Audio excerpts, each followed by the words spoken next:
വിളിച്ച് അന്വേഷിച്ചതാണ് അത് bullet proof തന്നെയാണ് എന്ന്. പക്ഷേ അത് ഞാൻ ആ കാര്യം പി ജയരാജൻ എന്ന വ്യക്തിയോട് ചോദിക്കുമ്പോൾ എൻ്റെ മനസ്സിൽ ഞാൻ കൺവിൻസ്ഡ് അല്ല. ഞാൻ ഇന്നത് തുറന്നു പറയുകയാണ്, ഞാൻ ഇതുവരെ ഈ കാര്യത്തിൽ പറഞ്ഞിട്ടില്ല, ഞാൻ കൺവിൻസ്ഡ് അല്ല. അതുകൊണ്ടാണ് ഞാൻ ആ വായിക്കുന്നതിന് മുമ്പ് തന്നെ ഇതിങ്ങനെ ശരിയാണോ, കാരണം ഈ സർക്കുലറിൽ പറയുന്നത് സുരക്ഷയുള്ള ഹൈ സെക്യൂരിറ്റി ഉള്ള വാഹനമെന്നേ പറയുന്നുള്ളൂ.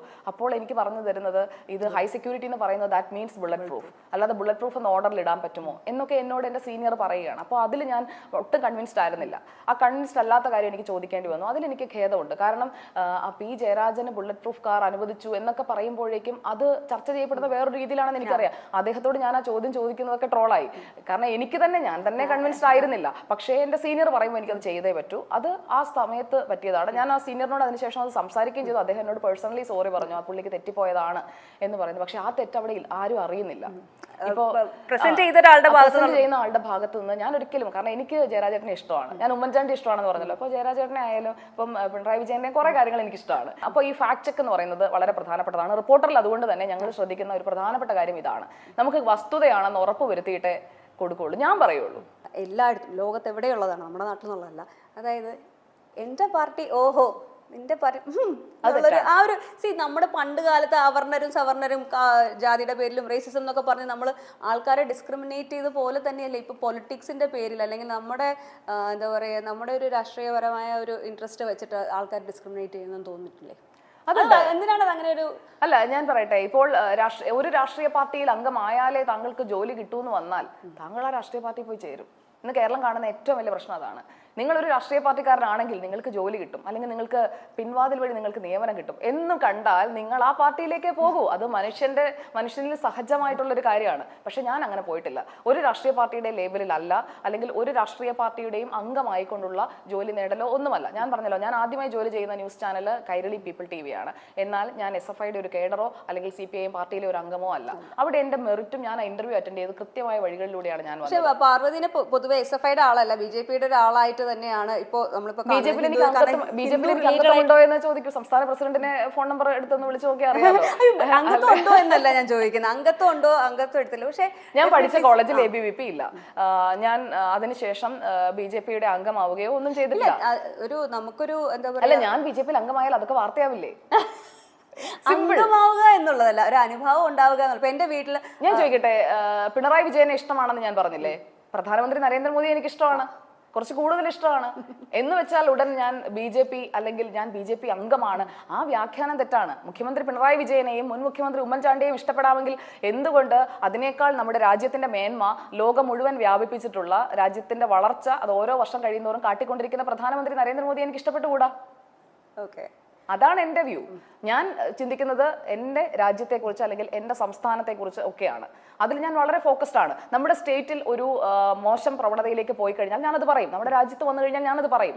എന്നാൽ നല്ലത് കണ്ടാൽ ഞാനത് നല്ലതാണെന്ന് പറയും. നമ്മുടെ റോഡുകൾ നന്നായാൽ ഞാനത് റോഡ് നന്നായി എന്ന് പറയും. അതിന്റെ ക്രെഡിറ്റ് പൊതുമരാമത്ത് മന്ത്രിക്കാണ്. സംസ്ഥാന പാതകൾ നന്നായി കൊണ്ടുവന്നാൽ അതിന്റെ ക്രെഡിറ്റ് പൊതുമരാമത്ത് മന്ത്രിക്ക് തന്നെയാണ്.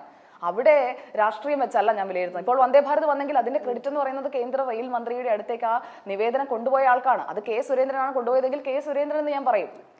അവിടെ നിന്ന് എട്ടുകാലി മമ്മൂഞ്ഞ് കളിക്കുന്ന രീതിയോടൊന്നും എനിക്ക് യോജിപ്പില്ല. ആരാണോ അത്, ആരാണ് A എങ്കിൽ A, B എങ്കിൽ B, അല്ലാതെ അതിൽ ഒളിച്ചു വെക്കലുമില്ല, ഒളിച്ചു കടത്തലുമില്ല. പ്രധാനമന്ത്രി ഇഷ്ടമാണെങ്കിൽ ഇഷ്ടമാണ് എന്ന് തന്നെ പറയും. അപ്പോൾ പ്രധാനമന്ത്രിയുടെ മൻ കി ബാത്തിനെ കുറിച്ച് ഞാനും ഡോക്ടർ അരുണും തമ്മിലുള്ള തർക്കം മിക്കപ്പോൾ എന്നെ വിമർശിക്കാൻ സ്ഥിരമായി എടുത്ത് പറയുന്ന അതാണ്. പ്രധാനമന്ത്രിയുടെ ഒരു ശൈലി അതാണ്, ആളുകളുമായി കണക്ട് ചെയ്യുന്നത് മൻ കി ബാത്ത് വഴിയാണ്.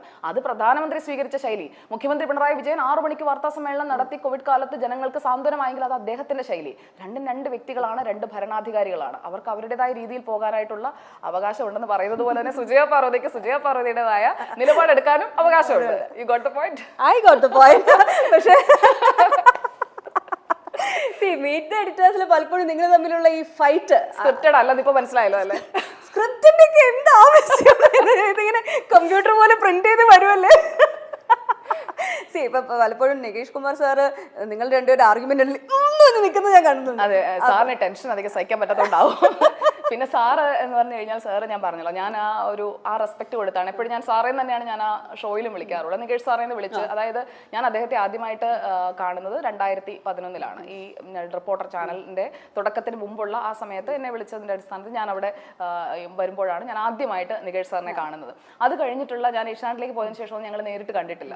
അത് കഴിഞ്ഞ് ഇപ്പോൾ വരുമ്പോഴും ഈ റിപ്പോർട്ടർ തുടങ്ങുന്നതിന് തൊട്ട് മുമ്പുള്ള ദിവസം കാണുമ്പോൾ സാർ എന്നെ കാണുമ്പോഴത്തേക്ക് ഇത് നമ്മുടെ കുട്ടിയാ എന്ന് പറഞ്ഞ് ചേർത്ത് പിടിക്കുന്ന ആ ഒരു വാമത്തുണ്ട്. അതാണ് ഞാൻ പറഞ്ഞത്, ഇന്നലെ കാണണമെന്നില്ല, വർഷങ്ങൾ കഴിഞ്ഞാലും നമുക്ക് ആ വ്യക്തിയുടെ ലൈഫിൽ അല്ലെങ്കിൽ ആ വ്യക്തി നമ്മളെ ഓർക്കുന്നുണ്ടെങ്കിൽ അത് ഞാനൊരു പ്ലസ് ആയിട്ടാണ് കാണുന്നത്. എവിടെ അവസാനിച്ചോ അവിടെ തന്നെ തുടങ്ങാൻ പറ്റും, എത്ര ഗ്യാപ്പ് ഉണ്ടെങ്കിലും അല്ലേ? അതെ, എനിക്ക് തോന്നുന്നത് ചിലപ്പോൾ അതൊരു കാരണം റിപ്പോർട്ടർ എന്ന് പറയുന്നത് അതൊരു വ്യത്യസ്തമായ പ്ലാറ്റ്ഫോമാണ് അന്ന് സാറ് ഡിസൈൻ ചെയ്തത്. ഞാൻ അന്ന് അതിന്റെ ഭാഗമായിട്ട് വരുന്നതും അങ്ങനെ ആ ഒരു ചിന്തയുടെ പുറത്താണ്.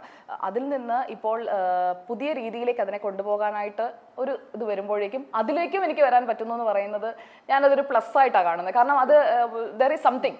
അന്ന് അവിടെ നിൽക്കാതെ പോയ ഞാൻ ഇവിടെ തിരിച്ചു വരണം എന്നുണ്ടെങ്കിൽ എന്തെങ്കിലും സംതിങ് ഡെസ്റ്റിനി പ്ലാൻ ചെയ്തിട്ടുണ്ട്, ഇവിടെ വന്ന് എന്തോ ചെയ്യാനുണ്ട്. അപ്പൊ അതുകൊണ്ട് അതിനുവേണ്ടി ആയിരിക്കും തിരിച്ചു ബ്രേക്ക് എടുക്കണം എന്നല്ലേ വിചാരിച്ചിരുന്നത്? 24 മാറിയിട്ട് അങ്ങനെ ഒരു ഇല്ല, ഇടയ്ക്കൊരു ബ്രേക്ക് എടുക്കുന്നതിനെ പറ്റിയിട്ട് വന്നിട്ടേ ഇല്ല. പക്ഷെ അങ്ങനെ ഒരു ന്യൂസ് വന്നതുപോലെ ഇല്ല, ബ്രേക്ക് എടുത്തില്ല. ഞാൻ കുറച്ച് തീർത്ഥയാത്രയൊക്കെ നടത്തി, ചിത്രങ്ങളൊക്കെ കണ്ടുകാണല്ലോ. ഞാനന്ന് കാശിയൊക്കെ പോയി. ഞാനന്ന് ഉത്തർപ്രദേശ് മുഴുവൻ ഒന്ന് പോയിരുന്നു, യാത്ര പോയിരുന്നു. അത് പബ്ലിക് പോളിസി റിസർച്ച് സെന്റർ എന്ന് പറയുന്ന ഒരു റിസർച്ച് ഇൻസ്റ്റിറ്റ്യൂട്ടിന്റെ അതിന്റെ ഇൻവൈറ്റ് അനുസരിച്ചാണ്.